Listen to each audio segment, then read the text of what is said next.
RTL Midi, Dominique Tenza, jusqu'à 14h. Il est 12h42 sur RTL. On va changer complètement de sujet. On va s'arrêter quelques minutes sur l'un des grands événements festifs de cet été qui débute aujourd'hui, la Feria de Béziers. Tous les ans, autour du 15 août, la ville organise 5 jours de fête auxquels participent en moyenne chaque année 1 million de visiteurs. De nombreux spectacles dans la rue, mais aussi et surtout à l'intérieur des arènes de la ville où défilent durant plusieurs jours les meilleurs toreros du monde. Pour en parler, on est en ligne avec le directeur des arènes de Béziers, l'un des principaux éleveurs français de taureaux, Robert Marget. Bonjour. Oui, bonjour. Cette année encore, durant 5 jours, le monde de la tauromachie va se retrouver à Béziers. La Feria, pour les amateurs de corrida, c'est un rendez-vous incontournable. Oui, c'est le grand rendez-vous de l'été où toutes les grandes figures de la tauromachie sont présentes. Les grands élevages comme l'élevage mythique de Miura est présent aussi. C'est une vraie tradition à Béziers. Donc là, nous sommes prêts. Nous avons travaillé un an pour qu'explose définitivement cet événement, et après ça nous échappe, et c'est bien ainsi, quoi. Les meilleurs toreros du monde seront réunis à Béziers. Parmi eux, Sébastien Castella. Alors il est français, il est peut-être mal connu du grand public, mais pour ceux qui n'en ont jamais entendu parler, sachez que c'est une immense star. Il est peut-être aujourd'hui, Robert Marget, à la corrida, ce que Zidane peut-être était il y a quelques années au football. Vous me permettez cette comparaison ? Ah, complètement. Non seulement je vous la permets, mais je l'approuve. Tout à fait. Sébastien est un grand torero au niveau mondial, grande figure del toreo, comme on dit, et bien sûr, c'est un enfant de Béziers, et vendredi, il va torer et tuer 6 taureaux à Béziers, en espérant qu'il y en aura un peut-être qui sera indulté, qui reviendra vivant au campo. Il sera confronté seul à 6 taureaux ? Absolument, oui.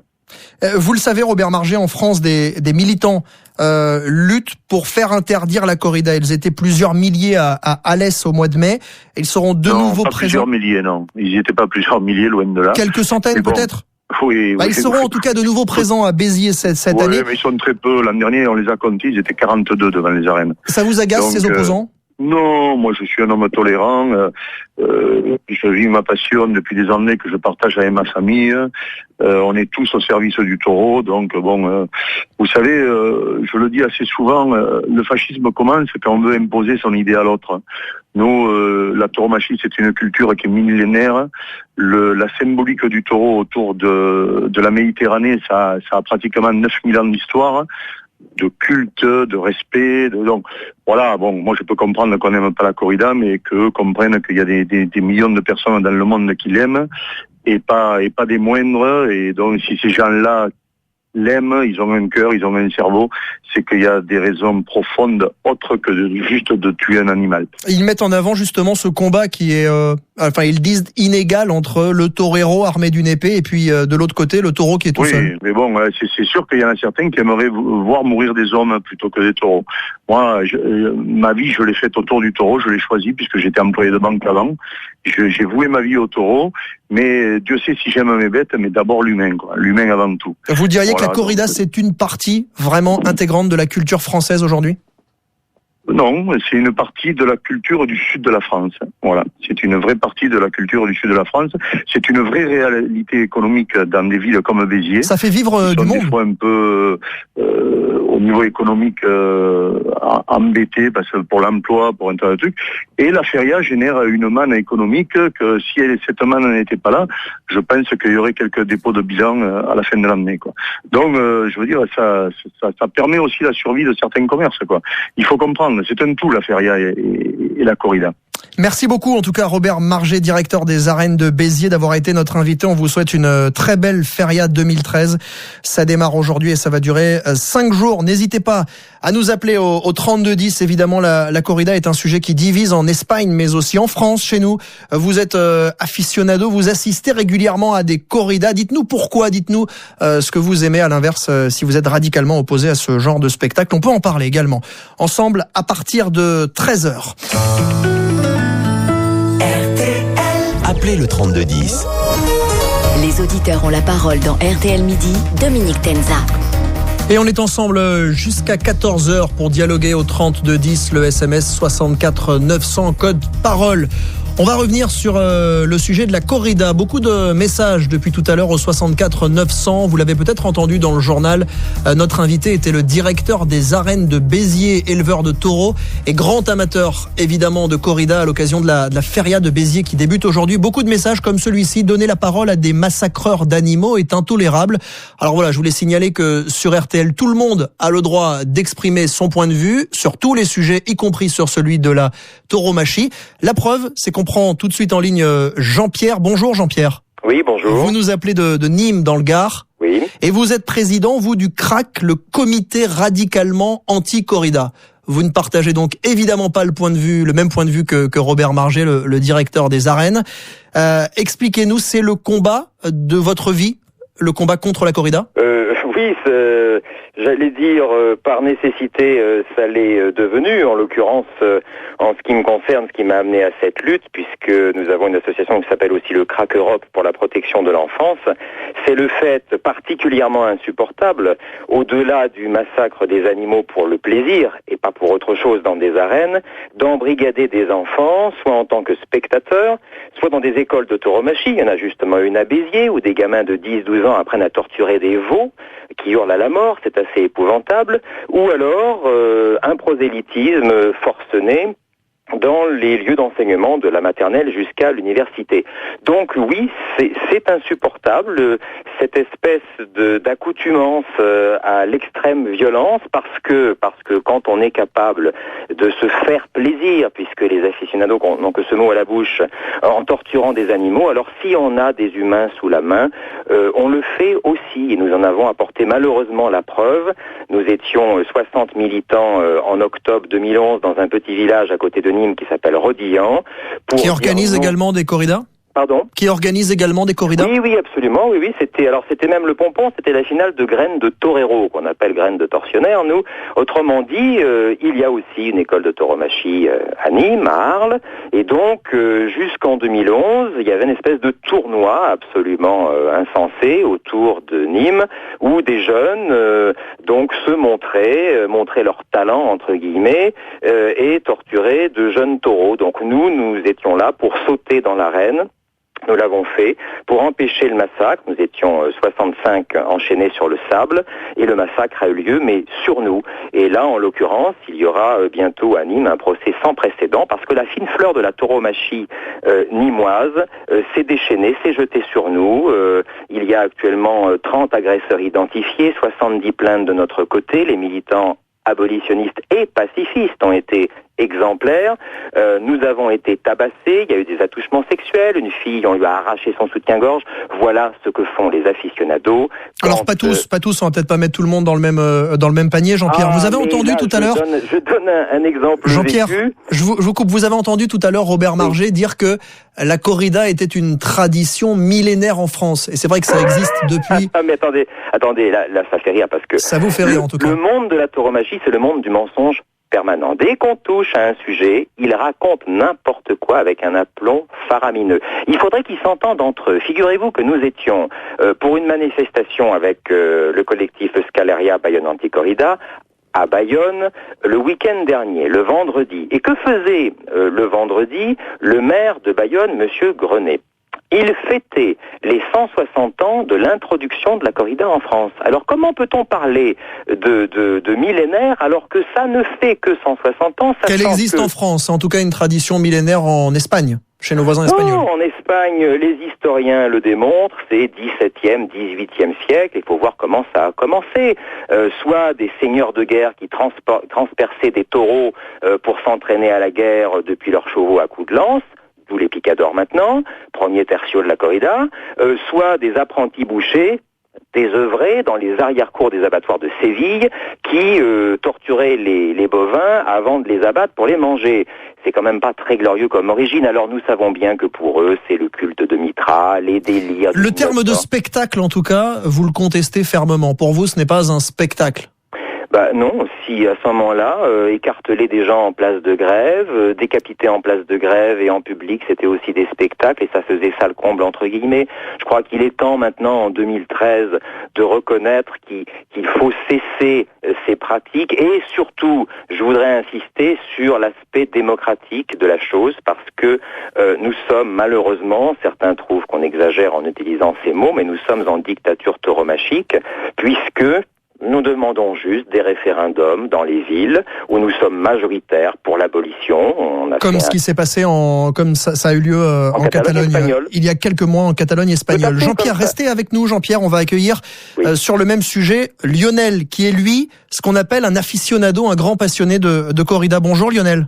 Oui, bonjour. Vous nous appelez de Chailles dans le Loir-et-Cher. Absolument. Vous venez d'entendre Jean-Pierre, qui est président du comité anti-corrida. Vous avez entendu peut-être dans le journal l'intervention de Robert Marget, le directeur des arènes de Béziers. Oui, Pour vous, c'est un spectacle, la corrida. Vraiment, c'est quelque chose. C'est un plaisir. Oui, c'est un grand spectacle.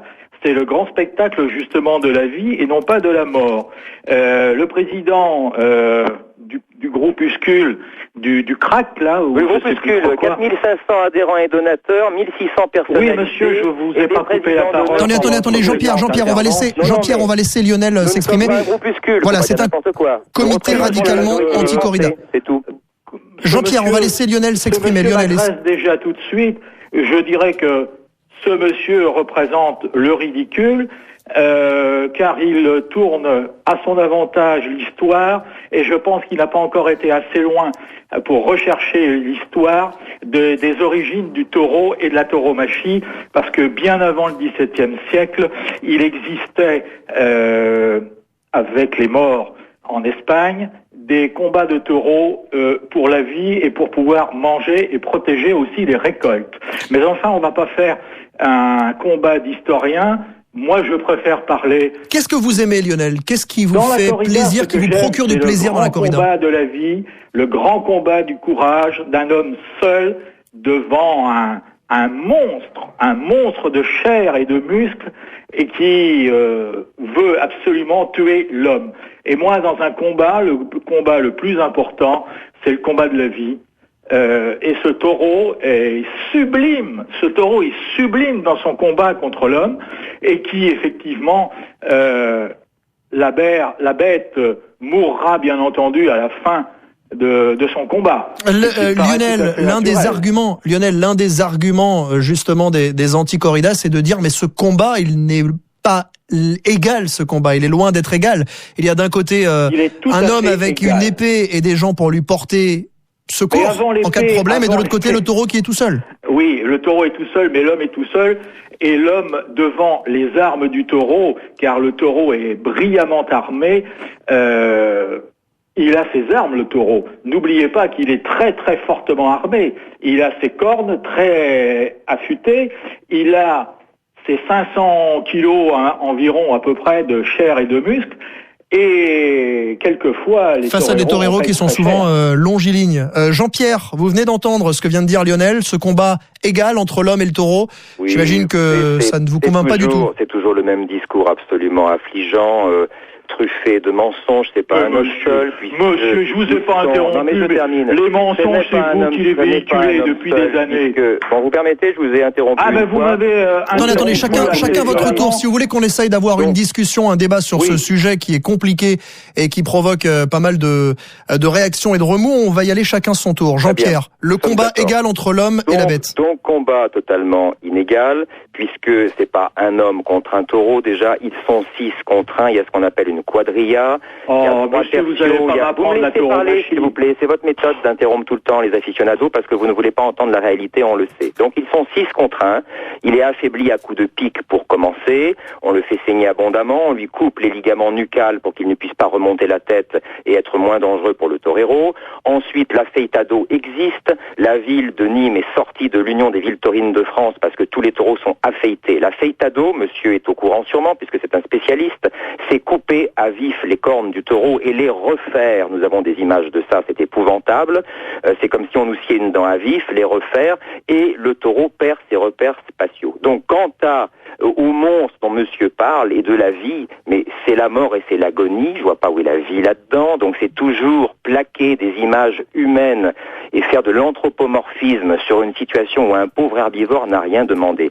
Mais ce que je voudrais dire, et c'est rapidement Jean-Pierre. Pardon ? Rapidement Jean-Pierre, allez-y. Oui, très rapidement. C'est que actuellement dans le sud de la France, nous manifestons, c'est sans précédent, 9 actions en 2 mois dans le sud-ouest, et nous avons des maires de villes taurines qui font des arrêtés municipaux absolument abusifs pour nous éloigner des arènes et nous mettre dans les faubourgs, et donc nous attaquons en justice, c'est un combat juridique, ces arrêtés municipaux. Un arrêté, même 2, ont été cassés à Captieux dans C'est peut-être, Jean-Pierre, pour éviter les affrontements dont vous nous parliez tout à l'heure, en début d'intervention. Mais non, mais le problème, ça n'est pas ça. Le problème, c'est que on nous dit, les forces de l'ordre nous disent, faites attention, les aficionados sont violents. Ils boivent, ils sont violents. Et on a vu qu'ils étaient violents. Mais oui, mais tout le monde le sait, il n'y a qu'à aller dans encore des une fois, évitons de mettre tout le monde dans le même panier. Jean-Pierre, Lionel n'a pas forcément l'air de quelqu'un qui boit et qui est violent, en tout cas au téléphone. Juste, Lionel, pour terminer, quand on vous dit que la corrida n'a plus sa place en 2013 en France, est-ce que vous pouvez entendre ce type d'argument, Lionel ? Non, je ne peux pas entendre ce type d'argument, car les terres taurines de France sont dans le sud, bien entendu. Moi qui habite dans le 41, dans le Loir-et-Cher, je ne verrai pas et je ne souhaite pas, et je trouverais tout à fait incongru qu'il y ait à Blois une corrida. Les terres taurines, c'est le sud de la France, c'est toute la péninsule ibérique, bien entendu. Ce que nous disait tout à l'heure Robert Margé, ce n'est pas une culture française, c'est une culture du sud de la France. Bien connu, et un homme très très sensé dans cette profession-là, oui, bien entendu, oui. Vous partez pour Béziers, Lionel ? Oui, je pars pour Béziers. Je serai à la fin du mois, je serai le 31 et le 1er septembre, je serai à Bayonne, bien entendu. Et monsieur a cité monsieur Jean Grenet qui a pris un arrêté municipal très intéressant concernant les corridas et les quelques dizaines de personnes qui seront là pour venir mettre le trouble dans la tauromachie, mais c'est pas bien grave, il a très bien fait, comme ça il évite des affrontements ridicules où on est très souvent molesté, injurié sur ces places-là. J'ai vu un comité anti-corrida en Espagne, ça s'est très bien passé. Merci Lionel, en tout cas. Oui, très rapidement Lionel. Oui, sur le problème catalan, monsieur ne connaît pas non plus le problème espagnol, car l'interdiction de la corrida à Barcelone n'est pas une interdiction contre le taureau, mais c'est une décision politique du pouvoir catalan qui, depuis des millénaires, s'oppose toujours au pouvoir central de Madrid. Merci Lionel en tout cas. Merci pour ces précisions. On va devoir se laisser Lionel. Merci à Lionel, merci à Jean-Pierre pour ce débat musclé sur la corrida. Il fallait évidemment s'y attendre. On marque